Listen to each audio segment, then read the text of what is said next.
সংবাদ সবাইকে স্বাগত জানাচ্ছি আমি ফিরোজ তোহা। শুরুতে সংবাদ শিরোনাম জানিয়ে দেব সর্বশেষ গুরুত্বপূর্ণ আপডেট সংবাদ। শুরুতে শিরোনাম, বিএনএম তৃণমূলের অনেক নেতা বিএনপিতে ফেরার পথ খুঁজছেন। দ্বাদশ জাতীয় সংসদ নির্বাচনের আগে নির্বাচন কমিশনের নিবন্ধন পেয়ে আলোচনায় চলে আসে বাংলাদেশ জাতীয়তাবাদী দল আন্দোলন বিএনএম এবং তৃণমূল বিএনপি। দেশের অন্যতম বৃহৎ রাজনৈতিক দল বিএনপি ওই নির্বাচন বর্জন করলেও দলটির বেশ কয়েকজন নেতা এবং সাবেক সংসদ সদস্য নতুন দুই দলে যোগ দিয়ে প্রার্থী হন এবং তারা নির্বাচনে অংশগ্রহণ করেন, কিন্তু শেষ পর্যন্ত তারা বিএনপি থেকে বহিষ্কারের পাশাপাশি ওই দলেও নির্বাচনে জিততে পারেননি। নতুন করে তারা বিএনপিতে ফেরার পথ খুঁজছেন। এরপর জানিয়ে দিব উপজেলা পরিষদ নির্বাচন, ভোটে অংশগ্রহণ নিয়ে বিএনপি নেতার অডিও ফাঁস। জানাবো কারাগার থেকে বেরিয়ে মামুনুল হকের জ্বালাময়ী বক্তব্য। কারাগার থেকে মুক্ত হয়ে জ্বালাময়ী বক্তব্য দিয়েছেন হেফাজতে ইসলামের সাবেক কেন্দ্রীয় যুগ্ম মহাসচিব মাওলানা মামুনুল হক। এদিকে মিল্টনের আশ্রমে থাকা ব্যক্তিদের দায়িত্ব নিয়েছেন শামসুল হক ফাউন্ডেশন। প্রতারণা এবং নানা অনিয়মে গ্রেপ্তার হয়েছে child and old age care আশ্রমের চেয়ারম্যান মিল্টন সমাদ্দার, রয়েছে ডিবি রিমান্ডে। এই মুহূর্তে তার আশ্রমে থাকা বৃদ্ধ, অনাথ শিশু এবং মানসিক ভারসাম্যহীন মানুষদের থাকা, খাওয়া এবং চিকিৎসা সেবার দায়িত্ব দেওয়া হয়েছে আলহাজ শামসুল হক ফাউন্ডেশন নামের একটি প্রতিষ্ঠানকে। এবারে জানিয়ে দেব সৌদি থেকে কিয়ামতের আলামত দেখা দিয়েছে। কিয়ামতের একটি উল্লেখযোগ্য আলামত হল অতিবৃষ্টি, অনাবৃষ্টি, তীব্র ঠান্ডা এবং দাবদাহ সহ বিভিন্ন প্রাকৃতিক দুর্যোগ ব্যাপক হারে বেড়ে যাবে। সৌদি আরবে ইদানিং কিছু ঘটনা এমন ঘটেছে যা আসলে ব্যতিক্রমধর্মী।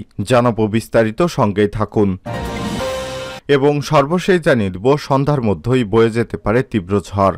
দেশের 3 অঞ্চলের উপর দিয়ে ঘণ্টায় সর্বোচ্চ 80 কিলোমিটার বেগে ঝড়ের আশঙ্কা প্রকাশ করেছে আবহাওয়া অধিদপ্তর। একই সঙ্গে বজ্রসহ বৃষ্টি হতে পারে বলেও ধারণা করা হচ্ছে। সোমবার 6 মে সকাল 10টা থেকে সন্ধ্যা 6টা পর্যন্ত দেশের অভ্যন্তরীণ নদীবন্দরগুলোর জন্য দেয়া এক পূর্বাভাসে সব তথ্য জানানো হয়েছে। প্রিয় দর্শক, এতক্ষণ শুনছিলেন সংবাদ শিরোনাম, এবারে বিস্তারিত। তবে তার আগে অনুরোধ থাকবে, আপনি কোন স্থান থেকে আমাদের সংবাদটি দেখছেন কমেন্ট করে জানিয়ে দিন এই সংবাদ সম্পর্কে আপনার মূল্যবান মতামত। প্রিয় দর্শক, আপনি যদি আমাদের চ্যানেলে নতুন হয়ে থাকেন, ভিডিওটি দেখতে দেখতে চ্যানেলটি সাবস্ক্রাইব করে রাখুন, যাতে করে আমাদের লেটেস্ট আপডেট সংবাদগুলো সবার আগে আপনার কাছে পৌঁছে যায়। এবারে বিস্তারিত। সাংগঠনিক নিষ্ক্রিয়তায় হতাশা, বিএনএম তৃণমূলের অনেক নেতা বিএনপিতে ফেরার পথ খুঁজছেন। দ্বাদশ জাতীয় সংসদ নির্বাচনের আগে নির্বাচন কমিশনের নিবন্ধন পেয়ে আলোচনায় চলে আসে বাংলাদেশ জাতীয়তাবাদী আন্দোলন বিএনএম এবং তৃণমূল বিএনপি। দেশের অন্যতম বৃহৎ রাজনৈতিক দল বিএনপি ওই নির্বাচন বর্জন করলেও দলটি বেশ কয়েকজন নেতা এবং সাবেক সংসদ সদস্য নতুন দুই দলে যোগ দিয়ে প্রার্থী হন। বিগত সংসদ নির্বাচনে সর্বমোট 220 প্রার্থী দিয়েছিল বিএনএম এবং তৃণমূল। তবে বিজয় হওয়া তো দূরের কথা, তাদের কারো জামানত পর্যন্ত টেকেনি। এ নিয়ে দুটি দলেই বিরাজ করছে হতাশা। নির্বাচনের পর থেকে এই দলের রাজনৈতিক কর্মসূচি কিংবা সাংগঠনিক কোনো তৎপরতা নেই। বিভিন্ন কারণে দুটি দলেই বিরাজ করছে নানা রকম কোন্দল। সে কারণে উপজেলা নির্বাচনেও বিএনএম কিংবা তৃণমূলের কোনো প্রার্থী অংশগ্রহণ করেনি। এমন পরিস্থিতিতে কোনো আশার আলো দেখতে পাচ্ছে না বিএনপি ছেড়ে আসা অনেক নেতা। এ কারণে তাদের কেউ কেউ এখন পুরনো দলে ফেরার পথ খুঁজছেন। যথাযথ মর্যাদা এবং সম্মান পেলে বিএনপিতে ফিরতে চান তারা। তবে সরকারের অনুকূলের আশায় দলছুট নেতাদের বিষয়ে হাইকমান্ডের কঠোর মনোভাবের কারণে তাদের জন্য সহসাই দরজা খোলার সম্ভাবনা নেই বলে জানিয়েছে বিএনপির সিনিয়র নেতারা। বিএনপির সিনিয়র যুগ্ম মহাসচিব অ্যাডভোকেট রুহুল কবির রিজভী কালবেলাকে বলেছেন, নানা প্রলোভনে বিএনপি থেকে পদত্যাগ করে কিংবা বিএনপি ছেড়ে যারা অন্য দলে গিয়ে দ্বাদশ জাতীয় সংসদ নির্বাচনে অংশগ্রহণ করেছিলেন, দল তাদের ব্যাপারে অত্যন্ত কঠোর। নিজের সুবিধা অনুযায়ী অন্য দলে যাবেন, সুবিধা না পেলে আবার বিএনপিতে ফিরবেন, কারোর জন্যই সে সুযোগ নেই। 7 জানুয়ারি নির্বাচনের আগে বিএনপিবিহীন সংসদে প্রধান বিরোধী দল হওয়ার আশায় কথা শুনিয়েছিলেন বিএনএম এবং তৃণমূল বিএনপির শীর্ষ নেতারা, কিন্তু সেই চেষ্টা সফল হয়নি। বিএনপির কেন্দ্র এবং জেলা পর্যায়ে বর্তমান এবং সাবেক কিছু নেতা দল দুটিতে যোগ দিল, হেভিওয়েট কোনো নেতা যাননি। দলীয় নম্বর প্রতীকে ঘোষিত এবং হিডেন মিলে বিএনএমের 83 প্রার্থী প্রতিদ্বন্দ্বিতা করলেও কেউ বিজয়ী হতে পারেনি। অন্যদিকে তৃণমূল বিএনপির দলীয় প্রতীক সোনালী আসে 137 প্রার্থী ভোট করলেও কেউই প্রতিদ্বন্দ্বিতা গড়ে তুলতে পারেনি। এজন্য অবশ্য ভোটে নানা অনিয়ম এবং কারচুপির অভিযোগ আনে দল দুটি। উপজেলা পরিষদ নির্বাচন ভোটে অংশগ্রহণ নিয়ে বিএনপি নেতার অডিও ফাঁস।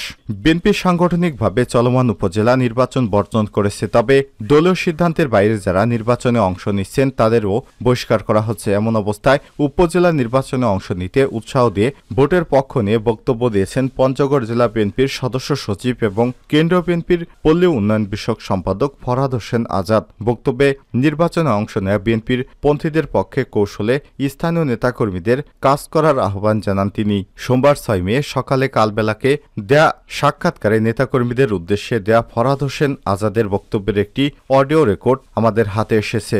বক্তব্যটি বোদা উপজেলা বিএনপি এবং অঙ্গ সংগঠনের নেতাকর্মীদের নিয়ে সম্প্রতি কোনো গোপন কর্মসূচির ধারণা করা হচ্ছে।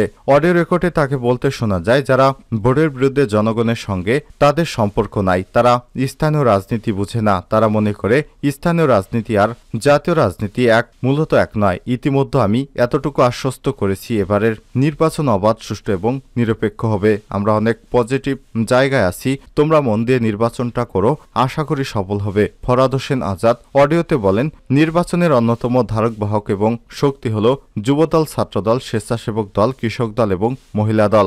বিএনপি গার্ডিয়ান হলেও সবচেয়ে বেশি ভূমিকা থাকে এই সংগঠনগুলোর। কাজেই উপজেলা নির্বাচনে যদি তোমাদের সম্পৃক্ত করতে না পারি তাহলে আমাদের যে লক্ষ্য সে লক্ষ্য অর্জন করতে পারবো না। আজকে বোধহয় যদি উপজেলা চেয়ারম্যান এবং ভাইস চেয়ারম্যান দিতে পারি তাহলে অন্তত উপজেলা চত্বরে গিয়ে একটা বসার জায়গা পাবো, চেয়ারম্যানের চেম্বারে গিয়ে বসতে পারবো, এক কাপ চা খেতে পারবো। আমার থানা পুলিশের কোনো সমস্যা হলে চেয়ারম্যান ভাইস চেয়ারম্যান দিয়ে একটু হ্যামারিং করতে পারবো, কিছু উন্নয়নমূলক কাজ করতে পারবো, দলীয় লোকজন সুযোগ সুবিধা পাবে। কাজেই আমরা চিন্তা ভাবনা করে আমাদের প্রতিনিধিকে যদি এই জায়গায় নিয়ে যেতে পারি অন্তত সুবিধাগুলো আমরা পাবো। তাকে আরো বলতে শোনা যায়, জনপ্রতিনিধি শূন্য একটা দল টিকে থাকা অনেক কঠিন। আমরা সমর্থক নির্ভর একটা দল, আমাদের কর্মীর চেয়ে সমর্থক বেশি, আমাদের উজ্জীবিত হতে হবে।